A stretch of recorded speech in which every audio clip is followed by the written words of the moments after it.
안녕하세요. 오늘 참석해주셔서 많은 분들 감사드리고요. 이제 여행을 준비하고 계신 분들, 또 그리고 언젠가 여행을 고려하고 계시는 분들 위해서 저희가 호주 여행 준비에 필요한 내용을 공유한 자리를 마련했습니다. 오늘 이제 제가 안내드리게 된 저는 이제 시드니 지역에서 데이 투어를 직접 운영하는 지그재그 투어의 매니저 임수진입니다. 잘 부탁드리겠습니다. 자, 우선 오늘 안내드릴 부분을 크게 네 가지로 분류했고요. 네, 첫 번째로 호주는 어떤 곳일까요? 네, 뭐 넓은 바다라든지 또 뭐 넓게 펼쳐진 그런 뭐 푸른 자연, 공기도 네, 그렇죠. 캥거루 코알라도 많고요. 그 호주는 제가 이제 설명을 써드린 대로 뭐 사람이나 자연, 동물이 참 잘 어울리는 곳이라고 표현을 할 수가 있어요. 그리고 호주 하면 가장 유명한 도시는 아무래도 이제 시드니나 멜번이죠.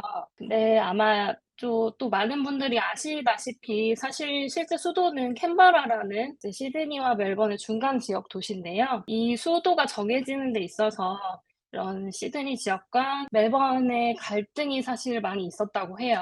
그래서 그 갈등 때문에 대안으로 중간 지역인 캔버라를 수도로 지정을 하게 되었다고 합니다. 지역을 구분하는 단위를 말씀을 드리면 이제 주라는 단위로 구분을 하고 있고요. 한국으로 치면 이제 뭐 광역시들을 제외하고 무슨 북도, 무슨 남도, 무슨 도 이렇게 형태로 나누는 걸로 생각을 하시면 됩니다. 자, 다음으로는 이제 호주만의 특징을 키워드로 제가 소개를 해드릴 건데요. 첫 번째로는 이제 다문화 국가. 다문화 정책을 바탕으로 이제 전 세계적으로 다양한 국가에서 또 다양한 목적의 이민자들을 받아오고 있어요. 현재도 유학이나 취업의 기회가 많이 개방적인 편입니다.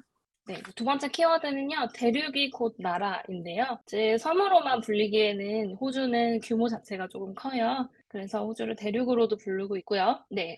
그리고 이 다른 나라의 국경이 따로 없기 때문에 특별한 경우를 제외하고는 이제 대륙 내에서는 따로 이동의 제한이나 이동할 때 여권 확인 등을 필요로 하지 않습니다. 그리고 세 번째, 유니크한 생태계라는 키워드가 있죠. 이 나라가 섬의 형태인 만큼 그 고립된 대륙만의 이런 다양한 생물들이 잘 보존이 되고 있어요. 그래서 실제로 호주를 입국하시게 되면 동식물에 대한 그런 검역이 정말 철저한 편이기 때문에 음식물 같은 거를 반입을 하실 때는 꼭 그런 제한 사항을 확인을 해주셔야 되고요. 자, 그리고 호주의 마지막 키워드, 그 특유의 어휘 및 발음이 있죠. 네, 영어를 이제 공용어로 사용을 하고 있지만 호주만의 독특한 발음과 사용 단어들이 있습니다. 뭐 인사할 때 많이 들으셨을 거예요. 간단하게 good day, 뭐 good day mate 이런 말을 많이 쓰고요. 그리고 고맙습니다. 뭐 기본적으로 다들 땡큐라고 많이 하시는데 실제로 이제 뭐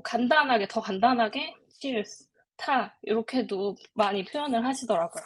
미국식 표현이라든지 영국식 표현 모두 다 알고 사용을 하시고요. 호주 스타일로만 말해야 한다 이런 건 없으니까 걱정 안 하셔도 됩니다. 이제는 호주 여행의 시작 전 꼭 준비해야 하는 기본적인 사항들을 알아볼게요. 자, 우선은 다른 국가로 들어오는 거니까 비자 신청이 당연히 필요합니다. 이 어플을 설치를 하셔서요. 각각 다운을 받으셔서 여행자분들께서 직접 본인 관광 비자를 신청을 해주셔야 됩니다. 비용은 호주 달러 기준으로 20불이고요. 제가 조금 더 여기 ETA 비자에 대해서 한번 조금 추가한다면은 저한테 간혹 ETA 비자가 거절되었다라고 연락이 오시는 분들이 좀 있어요. 여러분들이 왜 ETA 비자가 거절되는지 조금 이해를 하셔야 되는데 랜덤하게 이민성에서는 추가 요청을 하는 경우가 있습니다. 특히 호주에 입국하는 목적이 관광인지 그다음에 다른 뭐 친구를 만나러 오는 건지 또는 그 충분한 돈이 있는지 그런 것들에 대해서 질문을 할 때 그것을 답을 하지 않으시면은 그때 비자가 거절될 수 있으니 추가 요청이 오거나 하시면은 꼭 전문가와 상담을 하셔야 됩니다. 그리고 이제 두 번째 여행자 보험을 필수로 준비하시는 것을 권장합니다. 언제든지 어떠한 곳에서든지 변수가 참 많이 생길 수가 있잖아요. 그래서 그때를 대비하여 여행자 개인분들이 가입을 하시는 거를 꼭 권장을 하고 있습니다. 그리고 세 번째로 환전을 준비하셔야겠죠. 사실 요즘은 이제 어떤 나라를 가시더라도 카드 결제가 어렵지는 않은데요. 뭐 호주도 마찬가지예요. 대부분 상점에서 카드 결제 이용이 가능하시고요. 트래블 월렛이라는 게 있죠. 이 트래블 월렛을 소지하시는 경우에는 이제 호주 내에서 신용카드를 이용하시는 것처럼 탭도 가능하시고요. 그리고 뭐 대중교통 카드, 이제 뉴사우스웨일즈 주 같은 경우는 대중교통 카드를 대체해서 사용도 가능하세요. 네, 그치만 이제 또 어떤 곳에서 급하게 현금이 필요하실 수도 있으니까요. 환전을 미리 하시는 것을 추천을 드리고요. 그리고 마지막으로 운전면허증을 준비 리스트에 올렸는데 운전을 하실 예정이 없으시면 굳이 필요는 없겠죠. 이용을 하셔야 할 때는 이 여권과 국제 운전면허증을 소지를 하셔야 계약이 가능하시고요. 근데 이제 몇 년 전부터 새로 발급된 운전면허증 같은 경우에는 뒷면에 영어로 기재가 되어 있죠. 네, 이런 경우에는 이제 호주에서 입국해서 대체해서 사용도 가능하시니까 따로 운전면허증, 국제 운전면허증 발급을 받으실 필요는 없으십니다. 네, 그리고 챕터 3로 넘어갈게요. 호주 여행 치트키. 이제 여행 시에 꼭 필요한 앱을 소개를 해드리고자 합니다.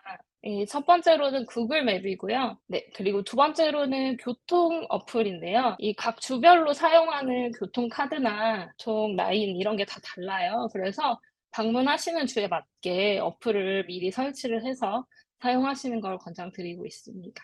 네, 그리고 세 번째로 공유 택시 어플인데요. 공유 택시라고 하면 많이들 아시는 우버 말하는 건데, 이제 우버 외에도 호주 내에서는 이제 디디라는 어플도 많이 사용을 하고 있고요. 자, 그리고 이런 모든 정보들을 포함을 해서 생활 정보라든지 호주 내 여행 정보들을 모두 담고 있는 정보 어플이 있죠. 호주형 어플도 추천드립니다. 이제 여행하시는 분들이 이게 제일 궁금하지 않을까 싶어서 호주 내 명소들을 마지막으로 소개를 해드릴까 합니다. 이 여행자분들이 가장 많이 방문하시고 이제 또 호주 여행 때 가장 많이 추천을 하시는 곳들이고요. 여행 계획 시에 꼭 참고를 하시면 좋을 것 같습니다. 호주 시드니 인근에서 방문하시기 좋은 곳을 먼저 소개를 해드릴게요. 네, 첫 번째로는 이제 시내에 위치하고 있는 서큘러 키입니다. 사진이 조금 작지만 보시면 아, 여기 하고 아시죠? 네, 이게 이제 시드니의 랜드마크라고 할 수 있어요. 오페라 하우스랑 하버 브릿지를 한눈에 담을 수 있는 이 세대, 3대 미항에 꼽히는 서큘러 키입니다. 그리고 두 번째로 또 시드니 하면 떠올리는 곳이죠. 네, 본다이 비치입니다. 이 본다이 비치를 보면은 네, 직접 방문을 하시면 막 서핑도 하고 계시고 편하게 자유롭게 누워서 해수욕을 하시는 분들도 정말 많고 직접 몸으로 파도를 타시는 분들도 진짜 많고요. 그래서 방문을 하시면 이런 호주의 라이프 스타일을 눈으로 보실 수 있는 그런 유명한 장소이고요. 그리고 그림에 보시는 이 수영장은 이 유료 수영장인데요. 유료로 운영이 되다 보니까 로컬 분들은 오히려 많이 방문을 안 하시는 편이에요. 한 9불 정도 입장료가 있고 그리고 매주 목요일은 운영을 안 하니까 방문하시기 전에 참고해 주시면 좋을 것 같습니다. 블루 마운틴을 소개를 해드릴 건데요. 이제 호주에서 정말 많이 보는 나무 중에 하나가 유칼립투스 나무예요. 그래서 이 나무가 전체적으로 우거진 이 세계 유산으로 손꼽히고 있는 유명한 국립공원 중에 한 곳이고요. 그리고 포트 스테판이라는 지역이 있습니다. 여기는 이제 시드니에서 3시간 정도 북쪽으로 떨어진 쪽으로 위치한 곳이고요. 여기 같은 경우는 이제 바다 옆으로 모래사구가 이렇게 위치해 있어서 굉장히 좀 시드니라고 하기엔 사막 같은 느낌이 조금 더 큰 편이고요. 그 위로 낙타들도 정말 많이 지나다니기 때문에 좀 신비하고 뭐 이국적인 분위기가 좀 인상 깊은 지역이고요. 여행지를 다니실 때 이런 서큘러키라든지 본다이 비치는 뭐 물론 충분히 대중교통을 이용하셔서 다니실 수도 있지만 블루마운틴이나 포트 스테판 같은 이런 근교 투어 같은 경우는 이제 이동 거리 자체가 차량으로만 이동을 하셔도 두세 시간이 소요가 되는 곳이라서요. 이제 짧은 여행을 하시는 경우에는 이제 하루 정도 일정으로 구성된 데이 투어 같은 걸 이용하시는 걸 추천을 드리고요. 그리고 저희 지그재그 투어의 추천 일정 한번 보시고 나중에 궁금하신 사항이 있으시면 추가로 문의 가능하시니까 언제든지 연락 주세요. 그리고 이제 뉴사우스웨일즈 지역 외에도 호주는 다양한 명소들이 많이 있고요. 자, 이제 멜번 쪽에서 방문하실 수 있는 첫 번째로는 그레이트 오션 로드. 이 남극해라고 남극이랑 가까운 쪽에 이런 해안선 길게 이제 구불구불하게 이어지는 해안선이 있어요. 여기를 투어로 이동을 하시면서 보시면 절경들이 펼쳐지거든요. 여기 꼭 방문하시는 거 추천드리고요. 그리고 두 번째로는 이제 퍼핑빌리라는 이제 옛날 증기기관차를 직접 탑승을 해보실 수 있는 곳이 있어요. 이제 창문에 걸터 앉아서 지나갈 수 있는 이런 구간들이 있거든요. 그런 체험도 꼭 해보시면 좋을 것 같습니다. 자, 그리고 이제 퀸즐랜드 주를 소개를 해드릴 건데요. 서퍼스 파라다이스라는 골드코스트에 이제 한 해안가가 있어요. 이 지역 이름처럼 서핑의 천국이라고 할 수 있고요. 관광에 조금 더 특화된 지역이라고 할 수 있습니다. 그리고 그레이트 베리어 리프라는 곳이 있는데요. 이제 그레이트 베리어 리프 설명을 하면 이제 길게 늘어진 산호 군락지를 말하는 거고요. 케언즈에서 이용을 하시는 상품들이 가장 많아요. 그리고 이제 호주 북부의 가운데에 위치한 노던 테리토리라는 주에 있는 울룰루라는 지역이고요. 네, 여기 사진에 보이는 큰 바위산이 가장 유명한 곳이고요. 이제 전체적으로 붉은색 토양을 가지고 있는 지역이에요. 하지만 아웃백 투어 같은 걸 좋아하시는 분들은 이런 울룰루 지역에서 캠핑을 해보시는 것도 추천을 해드려요. 자, 그리고 마지막으로 로트네스트 아일랜드라는 곳이 있는데요. 여기는 이제 퍼스에서 약간 떨어진 섬이에요. 이 섬 전체가 제일 최상위 자연 보호구역으로 지정되어 있는 곳이고요. 사진에도 보이시죠? 이 쿼카. 네, 세상에서 뭐 제일 행복한 동물이다 이렇게 불리기도 하는데 이 쿼카가 유일하게 서식을 하고 있는 곳이에요. 그래서 이 섬을 방문을 하시게 되면 네, 쿼카 맞으면 벌금이 있어요. 그래서 이제 사진 찍으신 분들을 보시면 이제 실제로 만지고 계시진 않고 뭐 카메라를 멀리다 대고 사진을 찍으신다든지 옆에 살짝 가서 사진을 찍으신다든지 이 정도만 가능한 편이에요.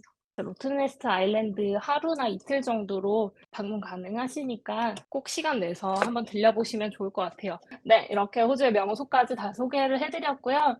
여러분 이제 여행 시에 정말 비상 상황이 있을 때 한국에 호주 전역으로 위치한 호주 대한민국 대사관들 영사관이 있어요. 그래서 미리 이런 대사관 긴급 연락처는 방문하시는 지역에 맞춰서 네, 번호를 저장을 해두셨다가 도움이 필요하신 경우에 꼭 사용을 해주시고요.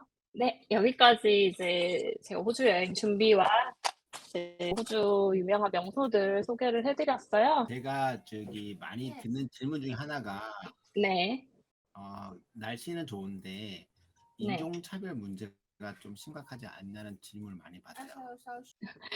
인종차별 맞아요. 많이 걱정들을 많이 하시는데, 사실 이제 직접 지내보시다 보면 많은 분들이 진짜 여행자분들 많이 환영을 해주시고, 네, 그리고 이제 그런 진짜 정말 체감되는 인종차별은 크게 느끼지 못하시는 경우가 더 많아요. 네, 그리고 만약에 정말 뭐 위험한 인종차별 문제를 겪으신다거나 하시면 이제 주변에 도움을 받으실 수 있는 영사관이나 이쪽으로 직접적으로 연락을 하셔서 좀 신고 접수를 하시고 그런 피해 사례를 보고하시는 게 좋으실 것 같아요. 네, 감사합니다. 감사합니다.